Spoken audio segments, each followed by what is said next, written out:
What's up guys and welcome back to our channel. Previously we have started a chapter and that was chapter number 8 from Flamingo and the name was Going Places. Today we're going to go for part B. आज हम part B discuss करने वाले हैं. Part A में हमने ये discuss कर लिया था first of all the characters of the chapter and even though the theme of the chapter. Now we are going for part B.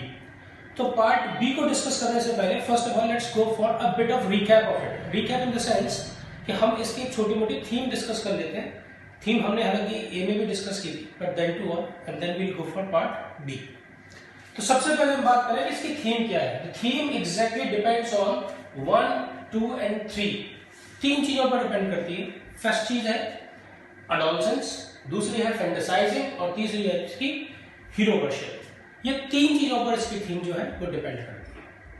इसके बारे में डिटेल से हमने डिस्कस किया था पार्ट ए में. चलिए अब हम बात करते हैं पार्ट बी की और चैप्टर की बात करते हैं. In this chapter there is a girl who is Sophie, impractical girl. ये उसकी फ्रेंड जो है जेंसी, ये दोनों ही टीनेज गर्ल्स हैं. स्कूल से लौट कर आ रही है और आपस में बात कर रही है. इनकी जो आपस में जो डायलॉग्स होते हैं, जो बात होती है, उनसे ही हमें ये मालूम पड़ जाता है कि जो सोफी है वो कितनी इम्प्रैक्टिकल है, अनरियलिस्टिक है, जबकि जो जेंसी है वो कितनी प्रैक्टिकल और रियलिस्टिक है.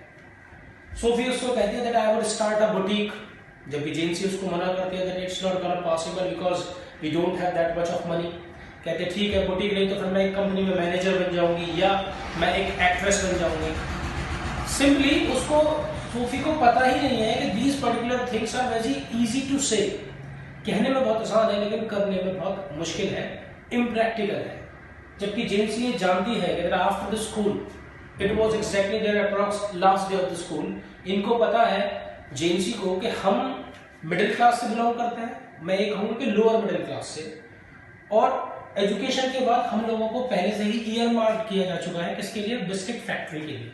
I have mentioned the word year mark. Year mark का मतलब है registered.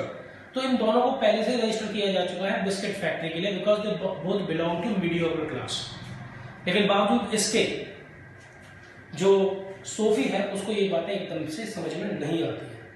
Finally they got back to home. उसकी हाँ में हाँ मिलाने के लिए जेंसी कह देती है ठीक है अगर तुम जब बिग शॉट बन जाओ तो मुझे भी उसमें थोड़ा सा काम दे देना. ऐसा नहीं है कि जेंसी सच में उसकी बात मान गई है but just to convince her कि हाँ भाई ठीक है मान लेते हैं, आ जाती है. The major twist of the chapter is what when जो सोफी है वो अपने भाई जॉब से मिलती है और जॉब को डिस्क्लोज करती है सारी चीजों को. वो एक ऐसी चीज डिस्क्लोज करती है जो सोफी को तो लगता है रियल है लेकिन एग्जैक्टली वो रियल बिल्कुल नहीं है. That is sheerly based on imagination, या मैं ये कह सकता हूं it was the fantasy of Sophie. वो सोफी की फैंटेसी थी.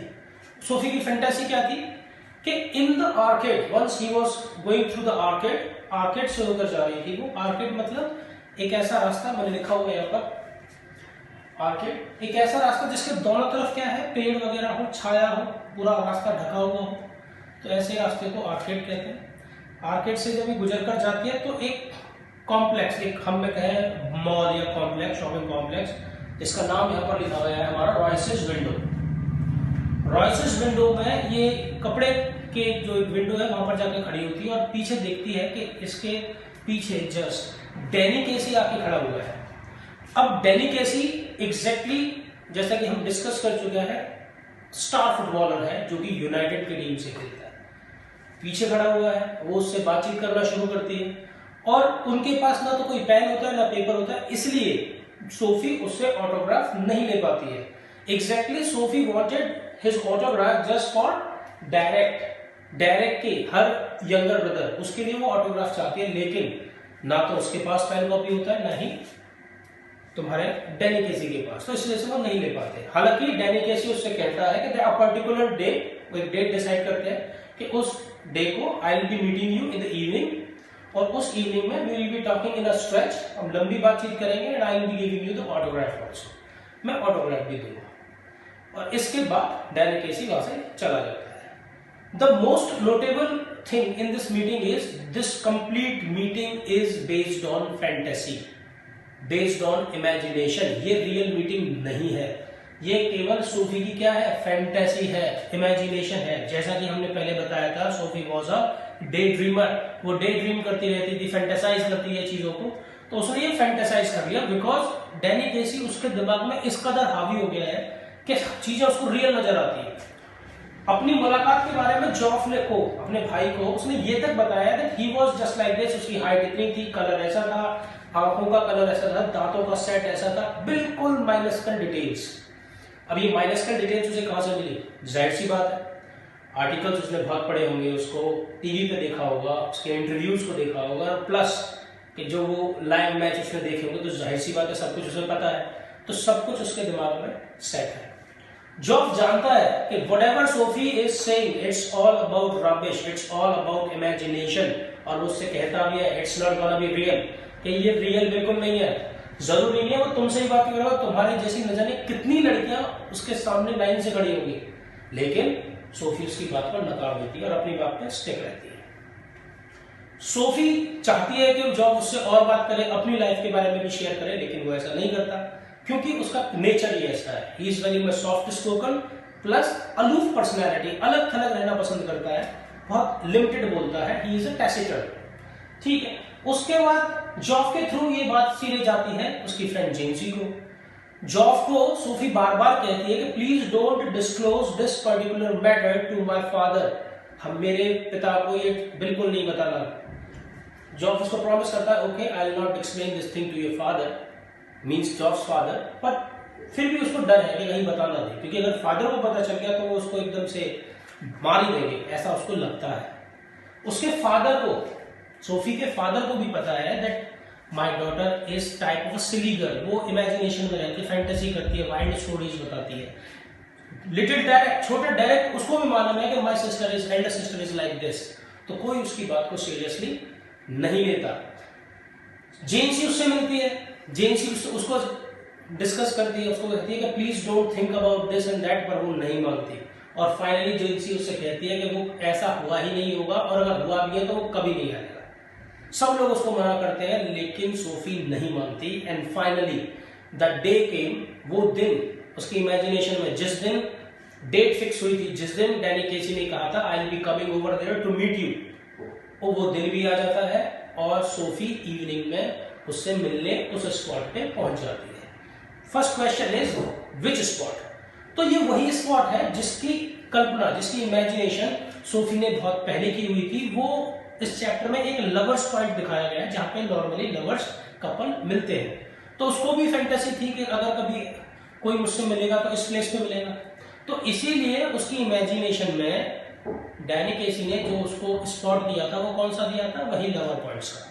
तो वो जाकर पहुंच जाती है and sat on a bench and started waiting, उसका इंतजार करना शुरू कर देती है, लेकिन नहीं आता वो। क्यों नहीं आ रहा था? क्योंकि it wasn't real. Let's say एक समझने के लिए टाइम फिक्स करते हैं 7 बजे। मान के चलते हैं कि डैनी केसी ने उसको डेट का टाइम दिया होगा 7 बजे उसकी इमेजिनेशन में। सो स्टार्टेड वेटिंग, 7 बज गए, 7:15, 7:30, 8 बज गए, लेकिन वो नहीं आता, नहीं, क्योंकि उसको आना ही नहीं होता। धीरे धीरे सोफी को ये रियलाइज होता है कि exactly whatever the people were saying they were right, वो सही थे, कहीं ऐसा तो नहीं it was all about based on my fantasy, कि मेरी फैंटेसी पे बेस्ड था, आई फैंटेसाइज्ड ओनली, नथिंग वाज रियल। धीरे धीरे उसको समझ में आने लगता है। अब उसे अपने ऊपर एक बर्डन सा महसूस होता है। वो सोचती है कि मैं जब घर जाकर बताऊंगी लोगों को, मेरे फादर ने मना किया, मॉम ने मना किया, सबने मना किया, लेकिन मैंने उनकी बात नहीं मानी। अब मैं जब जाकर उनको बताऊंगी that I was waiting for Danny Casey but he didn't come, तो वो मेरा कितना मजाक उड़ाएंगे, मेरी क्या कंडीशन होगी। बड़े ही भारी मन से बोझ सहते हुए उसने अपने आप को कन्विंस किया और वापस आना वहां से शुरू किया। लेकिन जैसे ही उसने वापस आना शुरू किया, again the same feeling, the same imagination loomed large over her, वापस हावी हो गया। अब उसे फिर वही सीन दिखाई दे रही है, वही सारा सीन। क्या? She was standing at the Royce window, पीछे डैनी केसी आ गया, दोनों की बातचीत शुरू हुई और फिर वही सिनेरियो। अभी भी लौट रही है घर को वो, लेकिन सारी चीजें अभी भी उसके दिमाग में वही चल रही है। लौटते समय एक पब के बाहर उसने देखा there was the bicycle of his dad, उसकी डैड की एक बाइसिकल थी जो खड़ी हुई थी। तो उसे राहत लगी कि चलो डैड की बाइसिकल अगर यहाँ है, so might be dad is over there and enjoying the party. इसका मतलब डैड घर पे नहीं है, तो जब घर वो वापस जाएगी तो उन्हें जवाब नहीं देना पड़ेगा। तो थोड़ी बहुत उसको राहत हुई। लेकिन पूरे रास्ते वो वही सोचती रही कि कैसे डैनी केसी रॉयस विंडो पे उसको मिला, वो कैसा दिखता था, how great he was, how great prodigy he was, each and everything was just like a real film, एक रियल फिल्म की तरह उसकी आंखों के आगे चलने लगी। This is exactly the chapter, यही हमारा चैप्टर है। अब यहाँ पर हमारी 2-3 चीजें और हैं जिसे हम डिस्कस कर लेते हैं। पहला पॉइंट ये होता है कि जैसे कि राइटर ने एक्सप्लेन किया है कि what exactly the fault of Sophie, क्या ये सोफी का फॉल्ट था कि उसने डैनी केसी को इतना फैंटेसाइज कर लिया। तो यहाँ पर 2-3 चीजें होती है। The very first thing is it was exactly not the fault of Sophie alone, ये सोफी का अकेले का फॉल्ट नहीं था, बिकॉज मैंने यहां लिखा वीकली पिलग्रिमेज, इनकी फैमिली, पूरी फैमिली उसके बारे में, डैनी केसी के बारे में इतनी ज्यादा क्रेजी थी कि उनका एक वीकली पिलग्रिमेज होता था कि हर सैटरडे वो लाइव मैच स्टेडियम में देखने जाते थे and they started cheering also जब भी वो गोल करता था। और उसके फादर जॉफ, ये दोनों के दोनों डैनी केसी के बहुत बड़े फैन थे। वो इतनी उसकी तारीफ करते थे कि उसका की जो अपीयरेंस है वो सोफी के दिमाग में इम्प्रिंट हो गई and then she became crazy about Danny Casey. वो इतना क्रेजी डैनी केसी के पीछे क्यों हुई, क्योंकि पूरी फैमिली उसको सपोर्ट करती थी और इस तरीके से वो इतनी ज्यादा क्रेजी हो गई कि उसको वो फैंटेसाइज करने लगी। तो ये सारी चीजें कहां से शुरू होती है, अडोलसेंस से। अडोलसेंस में क्या है, हमारे दिमाग पे इन्फ्लुएंस बहुत जल्दी हावी हो जाता है। तो वही चीज इस चैप्टर में बताई गई है कि अडोलसेंस में क्या इन्फ्लुएंस बहुत जल्दी होता है, then we started fantasizing and hero worship is exactly a very wrong thing in this period. हमारा टीनेज, हमारा जो एडोलसेंस है, this is exactly and typically for career building. ये करियर बिल्डिंग के लिए होता है, हमें हीरो वर्शिप देन फैंटेसाइजिंग ये सब चीजें नहीं करनी चाहिए। डायरेक्टली और इनडायरेक्टली जो ऑथर है बैटन, वो एक मैसेज देना चाहता है पेरेंट्स को भी, फैमिली को भी एंड प्लस किड्स को भी कि इतना ज्यादा हाई किसी भी पर्टिकुलर पर्सनालिटी को फैमिली में नहीं करना चाहिए। So that is all about. यहां पर कुछ और वर्ड्स लिखे हुए हैं, वो भी मैं आपको एक्सप्लेन कर देता हूं। Earmarked, as I told you, registered because they both were registered for biscuit factory. Arcade, I told you, a path with shady trees. Disdain होता है बहुत ज्यादा घृणा करना, ये उसके फादर के लिए यूज हुआ because whenever there was a wild story, जब भी कोई वाइल्ड स्टोरी सोफी बताती, his father used to disdain, घृणा करते थे कि पता नहीं फिर से कोई वाइल्ड स्टोरी आ गई। Sophisticate, modern. Chastened, two senses are there, 2 sense निकलते हैं चेस्टन के। एक चेस्टन का सेंस निकलता है बहुत ज्यादा, कहते हैं ना पनिशेबल ऑफेंस, कुछ पनिशेबल टाइप का होता है, और एक होता है कि कंट्रोल कर लेना, संयम बनाए रखना।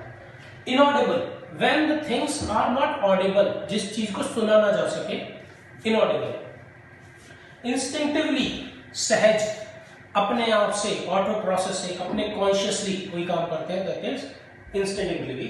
Royce window is the name of multiplex.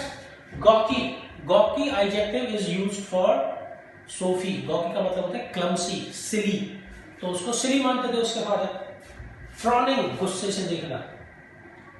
ग्रिमेस्ड, मुंह बनाना। ये मुंह बनाने का मतलब when Sophie told Jency that I want to be an actress, मैं एक्ट्रेस बन जाऊंगी, तो उसने क्या किया, जेनसी ने, शी ग्रिमेस्ड, उसने मुंह बनाया कि कैसे बनेगी।